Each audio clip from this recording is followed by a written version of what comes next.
নমস্কার, সবাইকে স্বাগত জানাই আমার কুকিং চ্যানেলে। শীতের শাক পালং শাক।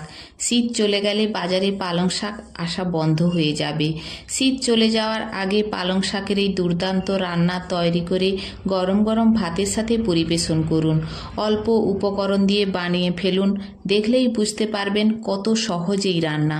গরম গরম ভাতের সাথে খেতে অসাধারণ লাগে। বাড়ির ছোট ছোট বাচ্চারাও এই রান্না খেতে পছন্দ করবে। এই তরকারি বানানোর জন্য আমি পালং শাক এক গোছা নিয়েছি, সেটা এইভাবে কেটে নিয়েছি। তারপর নিয়েছি এক কুচি আদা ও 4টে কাঁচা লঙ্কা, বাচ্চারা খেতে চাইলে লঙ্কা নাও দিতে পারেন। আর নিয়েছি 5 পিস বড়ি। একটা গোটা পাকা টমেটো নিয়েছি, এইভাবে কেটে নিয়েছি। আর নিয়েছি কাঁচা একটা টমেটো, সেটা পাতলা পাতলা করে কেটে নিয়েছি। আর আলু একটু বড় সাইজের করে কেটে নিয়েছি এইভাবে। রান্নায় যে সমস্ত সাধারণ মশলা ব্যবহার করেছি সেগুলো রান্না করতে করতে দেখিয়ে দেব। আদা ও কাঁচা লঙ্কা নিয়েছিলাম, সেগুলো বেটে না নিয়ে আমি এইভাবে গ্রেট করে নিয়েছি। আর নিয়েছি অর্ধেকটা পেঁয়াজ। গ্যাসের উপর একটা কড়া বসিয়ে দিয়েছি। কড়া গরম হয়ে গেলে তাতে দিয়ে দিচ্ছি 3 চামচ সর্ষের তেল। এখানে রান্না আমি সর্ষে তেলে করব, আপনারা চাইলে ভেজিটেবল অয়েলও ব্যবহার করতে পারেন। তেল গরম হয়ে যাওয়ার পর বড়ি দিয়ে দিয়েছি। বড়িগুলো লাল লাল করে ভেজে তুলে নেব। ভাজা হয়ে গেছে, বড়িগুলো তুলে নিচ্ছি।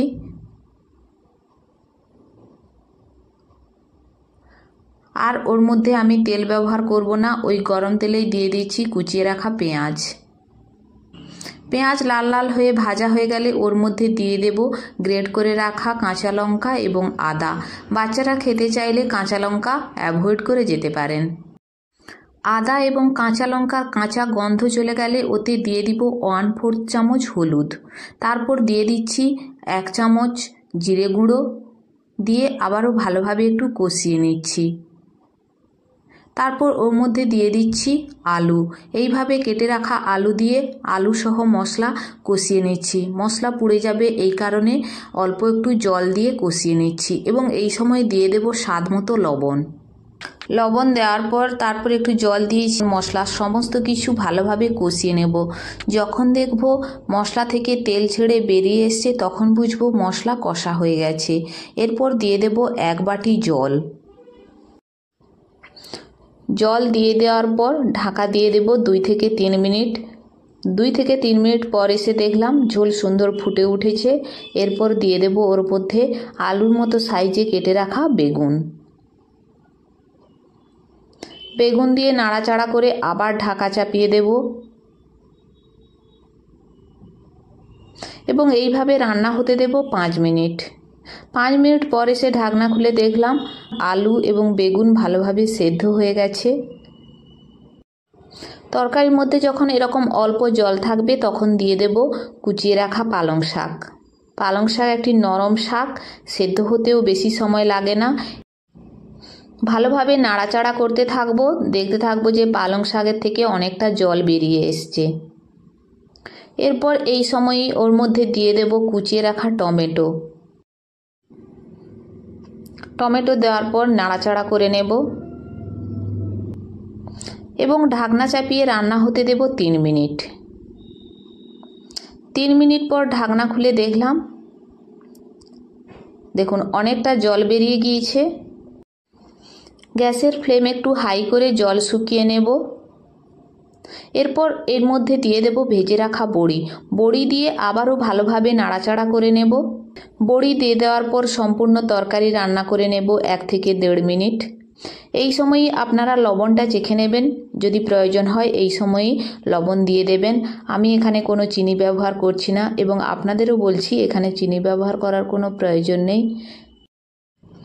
টমেটোর টক স্বাদ পালং শাকের স্বাদের সঙ্গে ব্যালেন্স হয়ে যাবে, তাই চিনি ব্যবহার করার কোনো প্রয়োজন নেই। তরকারি এমনিতেই মিষ্টি মিষ্টি লাগবে। দেখে নিশ্চয়ই বুঝতে পারছেন সাধারণ উপকরণ দিয়ে বানিয়ে ফেললাম পালং শাকের তরকারি।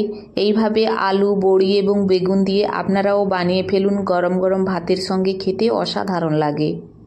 বাচ্চারা সাধারণত শাক খেতে অপছন্দ করে, কিন্তু পালং শাক যদি এইভাবে রান্না করে তাদের দেন অবশ্যই তারা খেতে পছন্দ করবে এবং ভাতের সঙ্গে মাখিয়ে দিন, খেয়ে নেবে এবং মিষ্টি মিষ্টি স্বাদ লাগবে। শুধুমাত্র বাচ্চাদের দেওয়ার জন্য লঙ্কাটা স্কিপ করে যাবেন। পালং শাক একটি অত্যন্ত উপকারী শাক। যাদের অ্যানিমিয়া রয়েছে, রক্তে হিমোগ্লোবিনের পরিমাণ কম রয়েছে, ডাক্তাররা তাদের নিয়মিত পালং শাক খাওয়ার পরামর্শ দেওয়া হয়। আজকাল সারা বছরের জন্য পালং শাক চাষ করে খাওয়া যায়, তবে এই শীতে পালং শাক খেতে বেশি ভালো লাগে। আপনারাও এইভাবে বানিয়ে ফেলুন, গরম গরম ভাতের সঙ্গে পরিবেশন করুন, খেতে অবশ্যই ভালো লাগবে। আমার এই রান্নার রেসিপি যদি আপনাদের ভালো লাগে প্লিজ লাইক করবেন এবং কমেন্ট করবেন। সাবস্ক্রাইব করে পাশে থাকার অনুরোধ রইল।